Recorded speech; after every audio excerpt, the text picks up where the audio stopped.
முருகா சரணம். நாவல் சரஸ்வதி நற்றுணையாக காக்க காக்க கனகவேல் காக்க. எல்லோருக்கும் வணக்கம். நான் அனிதா பேசுகிறேன், யூகேலேருந்து. எல்லோரும் எப்படி இருக்கீங்க? நான் நல்லா இருக்கேன். நீங்கள் தீபாவளி, பொங்கல் எல்லாம் ஒரு பக்கம் இருந்தாலும் தைப்பூசத்தை பற்றி நம்ம தெரிஞ்சுக்கிட்டோம் அப்படின்னா தைப்பூசத்தை பற்றிய நம்ம கண்ணோட்டமே முற்றிலுமாக மாறும். தமிழர்களுடைய வரலாறு பல ஆயிரக்கணக்கான வருஷங்களோட வரலாறு நம்மளுடையது.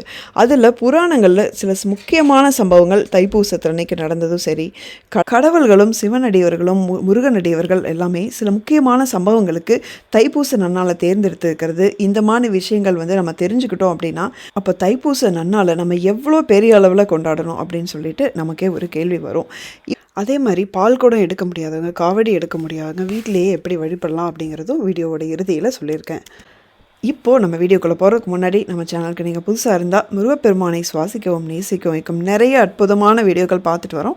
மறக்காமல் சப்ஸ்கிரைப் பண்ணிக்கோங்க. வீடியோக்கு லைக் போட்டு இப்போ நம்ம ஸ்டார்ட் பண்ணலாம். இப்போது தைப்பூசத்தை பற்றி நம்ம எல்லாருக்குமே நிறைய தெரிஞ்சிருக்கோம். முக்கியமாக ஒரு விஷயம் நமக்கு எல்லாருக்குமே தெரியும். தை மாதத்தில் வர்ற பூச நட்சத்திரம் அதே மாதிரி பௌர்ணமியும் சேர்ந்து வர அந்த நாளை தான் தைப்பூசம் நன்னாளாக மிக சிறப்பு வாய்ந்த சக்தி மிக்க நன்னாளாக நம்ம கொண்டாடுறோம். ஏன் அதுக்கு அந்த நாளுக்கு அப்படி ஒரு சக்தி அப்படின்னா, நம்மளுடைய அம்பாள் முருகப்பெருமானுக்கு வேல் கொடுத்த தினம். முருகப்பெருமானுக்கு ஏன் வேல் பார்வதி கொடுத்தாங்க அப்படிங்கிறது நம்ம எல்லாருக்குமே தெரியும்.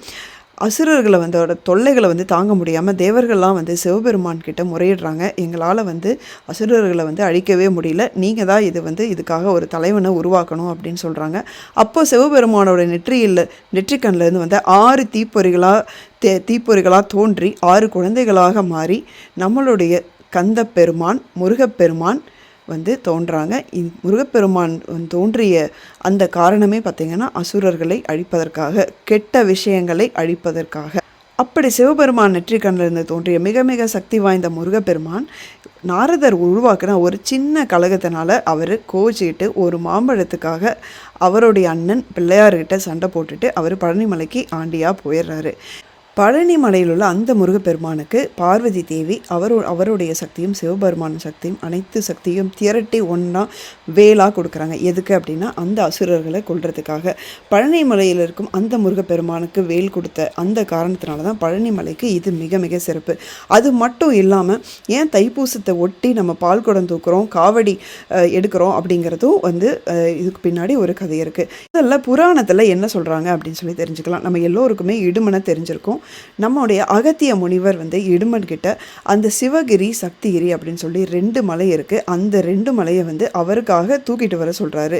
இடுமன் யார் அப்படின்னா மிக மிக அசுரத்தனமான ஒரு சக்தி வாய்ந்த ஒரு முருவர். அவர் முருக பக்தரும் கூட. அப்போது அவர் ஒத்துக்கிட்டு 2 மலையும் தூக்கிட்டு வராரு. இடுமன் மட்டும் இல்லை, அவருடைய மனைவி இடும்பியும் சேர்ந்து தான் வராங்க. 2 பேர் அப்படி தூக்கிட்டு வந்துட்டு இருக்கும்போது திருவாவினன் குடிக்கிட்ட வரும்போது அவருக்கு ரொம்ப ரொம்ப களைப்பாயிடுது. அப்போது 2 மலையையும் ஓரமாக வச்சுட்டு அவர் கொஞ்சம் இளைப்பாடுறாரு. இளைப்பாடினதுக்கப்புறம் எந்திரிச்சு திருப்பியும் தூக்கிட்டு போகிறக்கு முயற்சி பண்ணுறாரு. இங்கே தான் முருகப்பெருமானுடைய அந்த திருவிளையாடல் ஆரம்பமாகுது. முருகப்பெருமான் ஒரு குழந்தை வடிவில் அந்த இடத்துல தோன்றுறாரு. அப்போ இடுமன் எவ்வளோ முயற்சி பண்ணாலும் அந்த மலையை அசைக்கவே முடியல. அப்போ சிவகிரியில் ஒரு குழந்தை உருவம் இருக்கிறத அவர் பார்க்குறாரு. இது யார்? இந்த இவ்வளோ ஒரு தங்கமாற பொலிவுடைய ஒரு குழந்தை இப்படி தனியாக இந்த மலையில் இருக்கே அப்படின்னு சொல்லி ஆச்சரியப்படுறாரு.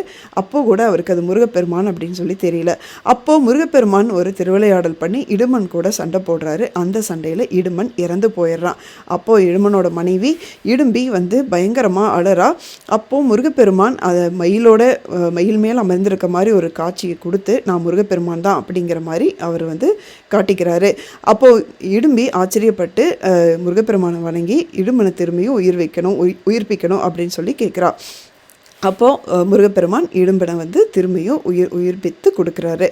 இப்போது அந்த சிவகிரி தான் நம்மளுடைய பழனி அப்படின்னு சொல்கிறாங்க. அதே மாதிரி முருகப்பெருமான் இடுமன் கிட்ட சொல்கிறது என்ன அப்படின்னா, பழனி மலையில் என்னை பார்க்கறதுக்கு முன்னாடி உன்னை தரிசனம் பண்ணிட்டு வர்ற மக்கள் அதுக்கப்புறம் தான் என்னை பார்ப்பாங்க அப்படின்னு சொல்லி ஒரு மிகப்பெரிய ஒரு வரத்தையும் கொடுக்குறாரு.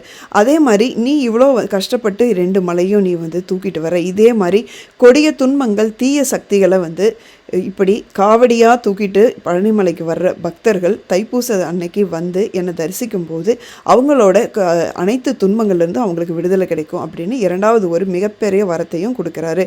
அப்படி தான் பழனிமலைக்கும் காவடிக்கும் தைப்பூசத்துக்கும் மிகப்பெரிய நெருக்கமான ஒரு சம்பந்தம் உருவாகுது. இது மட்டும் இல்லாமல் நடைமுறை பழக்கமாக யோசிக்கும் போது வேறு ஒரு விஷயம் நமக்கு புலப்படுது. என்னன்னா, நம்மளுடைய முருகன் எல்லா மலைகளையும் இருக்கக்கூடியவன். குன்று இருக்கும் இடமெல்லாம் குமரன் இருப்பான் அப்படிங்கிறது நமக்கு தெரியும். அதே மாதிரி அவன் குறிஞ்சி தலைவன். அவர் வந்து இப்போ மலையில் இருக்கிற மக்கள் எல்லாமே பார்த்திங்கன்னா பொதுவாக வெயிட்டை வந்து ஹெவியாக இருக்கிற அந்த லோடு, அவங்களுடைய பொருட்கள் இப்போ சந்தைக்கு போயிட்டு வாங்கிட்டு வர ஜாமான், இது மாதிரி விஷயங்களை வந்து தூக்கிட்டு போகிறதுக்கு வந்து காவடி மாதிரி ஒரு பெரிய குச்சிக்கு 2 பக்கமும் வந்து துணியில் வந்து கட்டி தொங்க விட்ட பொருட்களை வந்து தூக்கிட்டு போனால் மட்டும்தான் மலையில் வந்து ஈஸியாக ஏறி எடுத்துகிட்டு போக முடியும். அந்த மாதிரி ஒரு நடைமுறை பழக்கமாக இருந்திருக்கு. இப்போது நம்மளுடைய முருகப்பெருமானை வந்து அவங்க முருகப்பெருமானுக்கு வந்து அளிக்கிறதுக்காக சில விஷயங்களை வந்து எடுத்துகிட்டு போவாங்க. பால், பன்னீர், சந்தனம், இது மாதிரி நிறைய விஷயங்கள், பழங்கள், தேன், இப்படி முருகப்பெருமானுக்கு பிடிச்ச விஷயங்கள் எல்லாமே வந்து இவங்க கீழே நிலத்தில் இருந்து மலையாடி வாரத்துலேருந்து மலையில் தூக்கிட்டு போகும்போது காவடி மாதிரி ஒரு விஷயம் இருந்தால் மட்டும்தான் அது ஈஸியாக எடுத்துகிட்டு போக முடியும் அப்படின்னு ஒரு நடைமுறை பழக்கமாக இவங்க இந்த காவடி, அதாவது ரொம்ப நெடுந்தொலைவில் இருந்து வந்து ஒரு பால், பன்னீர் போன்ற பொருட்கள்லாம் முருகப்பெருமானுக்கு வேணுங்கிறதெல்லாம் எடுத்துகிட்டு இவங்க மலையில் நடந்து போய் முருகப்பெருமானுக்கு கொடுத்து அந்த தைப்பூச நாளில் மெயினாக வந்து பௌர்ணமிக்குன்னு சொல்லிட்டு மிகப்பெரிய ஒரு சிறப்பு இருக்குது. பௌர்ணமி அப்படிங்கிறது இந்து சமயத்தில் மிகப்பெரிய ஒரு சக்தி வாய்ந்த ஒரு நாள். விடிய விடிய முழிச்சிட்டு இருந்து அந்த பௌர்ணமியில் வந்து இறைவனை வழிபட்டால் மிக நல்லது அப்படிங்கிறது தெரியும். இப்போ எல்லாமே நீங்கள் சேர்ந்து யோசிச்சு பார்த்தீங்க அப்படின்னா தைப்பூசம் மிக சிறப்பு வாய்ந்த ஒரு நாள். அன்னைக்கு முருகப்பெருமான பௌர்ணமி அன்னைக்கு போய் தரிசித்து அந்த பால் விஷயத்துக்காக பொருட்கள் எடுத்துகிட்டு காவடி தூக்கிட்டு அவங்க நடந்து போய் முருகனை தரிசிச்சுட்டு வர்ற அந்த நாள் தைப்பூசம். இப்போ யோசிச்சு பார்த்தா நம்மளுடைய அந்த பாத யாத்திரை, பால்குடம் தூக்கிறது, காவடி எடுக்கிறது, அதே மாதிரி பழனிமலையோட சிறப்பு எல்லாமே பார்த்திங்கன்னா இங்கே எனக்கு கனெக்ட் ஆகிற மாதிரி எனக்கு தோணுது. ஸோ புராணத்தில் பார்த்தாலும் சரி, இல்லை நடைமுறை பழக்கத்தில் எப்படி பார்த்தாலும் சரி, இது பல்லாயிரக்கணக்கான வருஷங்களுக்கு முன்னாடியே இருந்த பழக்கம் அப்படிங்கிறது மட்டும் தெளிவாகுது. நம்ம இடுமனுடைய கதையும் உண்மைதான், அதே மாதிரி இந்த நடைமுறை பழக்கமும் உண்மைதான். எப்படி பார்த்தாலும் சரி தைப்பூசம் வந்து, அதனால் தைப்பூசம் அப்படிங்கிறது இப்போ சில 100 வருடங்களுக்கு முன்னாடி ஆரம்பித்த இந்த ஒரு பண்டிகை கிடையாது. இது ஆயிரக்கணக்கான வருஷங்களுக்கு முன்னாடியே ஆரம்பிச்சது அப்படிங்கிறதுக்கு வரலாற்றில் சில சாட்சிகளும் இருக்குது. அது என்ன அப்படிங்கிறது இப்போ பார்ப்போம். நடைமுறை பழக்கத்தில் வந்து ஒரு மிகப்பெரிய ஒரு சாட்சியை பார்த்திங்கன்னா, ஏன் மலேசியாவில் வந்து தைப்பூசம் அவ்வளோ பெரிய விசேஷம், ஏன் வந்து தமிழ்நாட்டில் இருக்கிற அளவுக்கு இதுவும் ஒரு படி மேலேயே வந்து ஏன் மலேசியாவில் கொண்டாடுறாங்க அப்படின்னா, திரைக்கடலோடியும் திரவியம் தேடு அப்படிங்கிறதுக்கு எல்லாருக்கும் முன்னாடியாக இருந்தது தமிழினம். அப்போது அவங்க பல ஆயிரக்கணக்கான வருஷத்துக்கு முன்னாடி அந்த பிழைப்புக்காக போய் அங்கே இருந்து வெற்றிகரமாக வாழ்க்கையை நடத்தினவங்க தமிழர்கள்.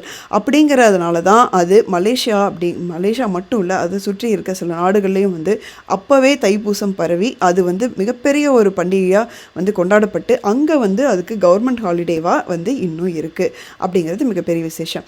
ஸோ இது மட்டும் இல்லாமல் புராணத்தில் சில முக்கியமான சம்பவங்கள் தைப்பூசத்தன்னைக்கு நடந்திருக்கு. அது என்னென்ன அப்படின்னு பார்த்தா நமக்கே ஆச்சரியமாக இருக்கும். கிட்டத்தட்ட 6வது செஞ்சுரியிலேயே வந்து நமக்கு தெரிஞ்ச சிவனடியார்கள் அப்பர், திருஞான சம்பந்தர் வந்து ரொம்ப நம்ம எல்லாருக்குமே வந்து தெரிந்த சிவனடியார்கள். இவங்க தைப்பூசத்தை பற்றி திருவிடைமருதூர் கோயிலில் 6வது நூற்றாண்டுலேயே, அதாவது கிட்டத்தட்ட இப்போ இருந்து 1600-500 வருஷத்துக்கு முன்னாடியே தைப்பூசத்தை பற்றி பதியங்கள் எழுதியிருக்காங்க. அதுவே வந்து மிகப்பெரிய ஒரு ஆச்சரியமான ஒரு விஷயம். அப்படின்னா அந்த காலத்திலேயே வந்து சிவனடியார்களும் போற்றும் விதமாக தைப்பூசம் இருந்திருக்கு. நம்ம எல்லாருக்கும் வந்து தெரிஞ்ச மாதிரி தைப்பூசத்தன்னைக்கு தான் வந்து அந்த நீர் தோன்றுச்சு, நீர்லேருந்து தான் மற்ற உயிரினங்களே தோன்றுச்சு அப்படிங்கிறது அறிவியல். ஸோ தைப்பூசத்துக்கும் அந்த உலகம் மற்றும் உயிர் தோன்றலுக்கும் மிகப்பெரிய ஒரு கனெக்ஷன் அங்கேயே இருக்குது. இப்போது சிவபெருமான் திருவாதிரை அன்னைக்கு ஆனந்த தாண்டவம் ஆடியதை பார்த்து பார்வதியும் வந்து அந்த மாதிரி ஒரு நடனம் புரிய ஆசைப்படும் போது பார்வதியும் சிவனும் சேர்ந்து நடனம் புரிந்த அந்த நாள் வந்து பார்த்திங்கன்னா தைப்பூசம். இந்த மாதிரி முக்கியமான சில சம்பவங்கள் எல்லாமே நான் இப்போ சொல்கிறேன் பாருங்கள். நிறைய விஷயங்கள் தைப்பூசத்தன்னைக்கு நடந்திருக்கு. அது முருகப்பெருமான் வள்ளி பிராட்டையும் மணந்த அந்த கல்யாண நாள் பார்த்திங்கன்னா தைப்பூசம். அதே மாதிரி ஸ்ரீரங்கத்தில் இருக்கிற நம்மளுடைய ஸ்ரீரங்கநாத பெருமான், அவருடைய தங்கை சமயபுரம் மாரியம்மன், அவங்களுக்கு வந்து சீர்வரிசை கொடுக்கும் நாளாக எப்போவுமே தைப்பூச நாள் தான் இருந்திருக்கு. நம்ம எல்லோருக்கும் தெரிந்த அருட்பெரும் ஜோதி தனிப்பெரும் கருணையாக விளங்கிய வள்ளலார் அவருடைய அடியவர்கள்கிட்டலாம் நீங்கள் அருட்பெருஞ்சோதியை வழிபடுங்க, அந்த இறைசக்தியை நம்புங்க அப்படின்னு ஒரு செய்தி கொடுத்துட்டு ஒரு அறைக்குள்ளே போய் தாழ்பால் போட்டுக்கிறாரு. அதில் அந்த நாளில் பார்த்தீங்க அப்படின்னா அவர் வெளியே வரவே இல்லை. அவர் ஒரு ஜோதியாக இறைவனோட கலந்துடுறாரு. அந்த நாள் அவர் தேர்ந்தெடுத்த அந்த நாள் பார்த்திங்கன்னா தைப்பூச திருநாள். அதே மாதிரி திருவிடைமருதூர் காவிரியோட படித்துறைக்கே பார்த்திங்கன்னா பூசத்துறை அப்படின்னு தான் பேர். அதுக்கு இன்னொரு பேர் கல்யாண தீர்த்தம் அப்படின்னு சொல்கிறாங்க. தைப்பூசத்தன்னைக்கு சிவனும் பார்வதியும் ரிஷப வாகனத்தில் இந்த படித்துறைக்கு தான் இங்கே தீர்த்தவாரி செய்து அதுக்கப்புறமா உலா ஆலயத்துக்கு உள்ளே போவாங்க அப்படின்னு சொல்கிறாங்க. இந்த காட்சியை பார்க்குறவங்களுக்கு கல்யாண வரம் உடனே கிடைக்கும் அப்படின்னு சொல்கிறாங்க. அதே மாதிரி மயிலம் கோயிலில் தைப்பூசத்தன்னைக்கு முருகப்பெருமான் தங்க மயில் வாகனத்தில் மலையிலிருந்து அடிவாரத்துக்கு வருவார். இந்த காட்சியை பார்த்தாலும் மறுபிறவே இல்லை அப்படிங்கிற மிகப்பெரிய ஒரு வரம் கிடைக்கும் அப்படிங்கிறதும் நம்பிக்கையாக இருக்குது. ஒரு தடவை திருஞான சம்பந்தர் சென்னையில் இருக்கிற அந்த மயிலாப்பூர் கபாலீஸ்வரர் கோயிலுக்கு வராரு. அங்கே பூம்பாவை அப்படிங்கிற ஒரு பொண்ணு இறந்த அந்த அஸ்தியை அவங்க அப்பா திருஞான சம்பந்தரிடம் கொடுக்குறாங்க. ஏன்னா பூம்பாவை திருஞான சம்பந்தரோட மிகப்பெரிய ஒரு பக்தை. அப்போது ஒரு பதிகம் பாடுறாரு. அது தைப்பூசத்தை வச்சு தான் தைப்பூசத்தன்னைக்கு பெண்கள் எவ்வளோ அழகாக அந்த நாளை கொண்டாடுவாங்க, அந்த தைப்பூசத்தை பார்க்காம நீ போயிட்டியே அப்படிங்கிற மாதிரி ஒரு மீனிங் இருக்க மாதிரி ஒரு பதிகத்தை திருஞான சம்பந்தர் இயற்றி அந்த பெண்ணை திரும்பியும் உயிர்ப்பித்து கொண்டு வராரு. அந்த சம்பவம் நடந்த நாளும் தைப்பூசம்தான். அதே மாதிரி நெல்லையப்பரும் சரி, குளித்தலையில் இருக்கும் சிவபெருமானும் சரி, சில சம்பவங்கள் முக்கியமாக சில அதிசயங்கள் நிகழ்த்தினது பார்த்திங்கன்னா தைப்பூச நாள் அப்படின்னு சொல்கிறாங்க. இப்படி புராணத்தில் ஏகப்பட்ட இடங்களில் வர்ற இந்த தைப்பூசத்தன்னைக்கு அப்போது நம்ம முருகப்பெருமானை வேண்டுனா நமக்கு என்ன வரம் கிடைக்கும் அப்படிங்கிற கேள்வி நமக்கு இப்போ வரும். இதில் என்ன அப்படின்னா, இது முருகப்பெருமானுக்கான மட்டும் சிறப்பு வாய்ந்த ஒரு நாள் கிடையாதுங்க. இது அம்பாள், சிவபெருமான், வள்ளலார், இப்படி நிறைய கடவுள்கள், நம்மளுடைய ஆஸ்தான கடவுள்களுக்கு மிக சிறப்பான ஒரு நாள் தைப்பூசம். இதனால தான் இந்த தைப்பூசத்தை ஒட்டி மார்கழி மாதமே தொடங்கி துளசி மாலை போட்டு முருகப்பெருமானுக்காக 48 நாள் கடுமையான விரதங்கள் இருக்கிறவங்க நிறைய பேர் இருக்காங்க. அந்த மாதிரி 48 நாள் விரதம் இருந்து தைப்பூசத்தன்னைக்கு பழனிமலை முருகப்பெருமானை தரிசிக்கும் போது அந்த பக்தர்களுக்கு பிடித்திருந்த அந்த கொடிய துன்பங்கள்லேருந்து அவங்களுக்கு விடுதலை கிடைக்கிறது மட்டும் இல்லாமல் பார்வதி தேவி முருகப்பெருமானுக்கு கொடுத்த அந்த வெற்றிவேல் நம்ம வாழ்க்கையிலையும் நிறைய வெற்றிகளையும் சந்தோஷங்களையும் கொண்டு வரும் அப்படிங்கிறது முருகப்பெருமான் எல்லோருக்கும் கொடுத்த ஒரு வரம். ஸோ இவ்வளவு சிறப்பு வாய்ந்த தைப்பூசத்தை 48 நாள் விரதம், அது முடியலைன்னா 21 நாள், அது முடியலைன்னா 6 நாள், இல்லைன்னா தைப்பூசத்தை அன்னைக்காவது அட்லீஸ்ட் ஒரு வேளையாவது விரதம் இருந்து முருகப்பெருமானுக்கு படையலிட்டு நம்ம கொண்டாடணும் அப்படின்னா முருகப்பெருமான் நமக்கு வேண்டும் வரங்களை கொடுப்பார் அப்படிங்கிற நம்பிக்கை. நிறைய பேர் அவங்க கோயிலுக்கு பக்கமாக இருக்கிற கோயிலுக்கு பால்குடம் எடுத்துகிட்டு நடந்து போவாங்க. உங்களால் முடிஞ்சால் அதையும் செய்யுங்க. இல்லை எனக்கு பால்குடமும் எடுக்க முடியல, என்னால் விரதமும் இருக்க முடியல அப்படிங்கிற நிலைமையில் நிறைய பேர் இருப்பீங்க. அப்போது நீங்கள் என்ன மாதிரி ஒரு வேண்டுதல் பண்ணலாம் அப்படிங்கிறதும் நான் இங்கே சுருக்கமாக சொல்கிறேன். நீங்கள் வீட்டிலேயே முடிஞ்சால் நீங்கள் வேல் இருந்தாலும் சரி, முருகன் விக்கிரகம் இருந்தாலும் சரி, எவ்வளோ முடியுதோ அவ்வளோ தாராளமாக நீங்கள் தைப்பூசத்தன்னைக்கு பால் அபிஷேகம் பண்ணுங்கள்.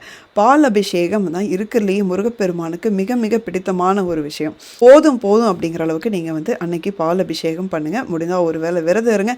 உடல்நிலை ஒத்துழைக்காதவங்க அந்த விரதமும் நீங்கள் இருக்க தேவையில்லை. முருகப்பெருமான மனசார நினச்சி நீங்கள் மனசளவில் விரதம் இருந்தால் கூட அது போதுமானது. சில பேர் மௌன விரதம் கூட இருக்காங்க. சில பேர் 6 நாள் மட்டும் விரதம் இருக்காங்க. இது மாதிரி உங்களுடைய வசதிக்கு உங்களுக்கு என்ன முடியுதோ, முருகப்பெருமானுக்கு இது பண்ணால் எனக்கு ரொம்ப திருப்தியாக இருக்கும் அப்படின்னு என்ன தோணுதோ அதை பண்ணுங்க. அதே மாதிரி முருகப்பெருமானுக்கே உரிய வேல்மாறல், தெருப்புகள், கந்தசஷ்டி கவசம், இப்படி ஏகப்பட்ட பதியங்கள் நம்ம அடிக்கடி நிறைய பார்த்துட்டு வரோம். உங்களுக்கு மனதுக்கு எது பிடிக்குதோ, முருகனை நெருக்கமாக எந்த பதிகம் எடுத்துகிட்டு கொண்டு போகுதுன்னு உங்களுக்கு இருக்கோ அந்த பதிகத்தை அன்னைக்கு ஃபுல்லாக எவ்வளோ முடியுதோ அவ்வளோ வாட்டி நீங்கள் பாராயணம் பண்ணுங்கள். முருகப்பெருமானுக்கு இருக்கிறதுலேயே பிடித்த ஒரு விஷயம் என்ன அப்படின்னா திருப்புகள். கண்டிப்பாக நீங்கள் அன்னைக்கு உங்களுக்கு பிடிச்ச அந்த திருப்புகளை ஒரு 21 முறையோ அல்லது 11 முறையோ நீங்கள் பாராயணம் பண்ணுங்கள். நீங்கள் அன்னைக்கு முருகப்பெருமானை உணர முடிஞ்சது அப்படின்னா கண்டிப்பாக உங்களுடைய துன்பங்கள் இருந்தெல்லாம் வெளியே கண்டிப்பாக வந்துடுவீங்க அப்படின்னு எனக்கு மிகப்பெரிய ஒரு நம்பிக்கை இருக்குது. வீடியோ உங்களுக்கு பிடிச்சிருந்தா மறக்காமல் கமெண்ட் பண்ணுங்கள், லைக் பண்ணுங்கள், நம்ம சேனலுக்கு சப்ஸ்கிரைப் பண்ணிக்கோங்க. இதே மாதிரி அருமையான இன்னொரு வீடியோவில் பார்க்குற வரைக்கும் முருகா சரணம்.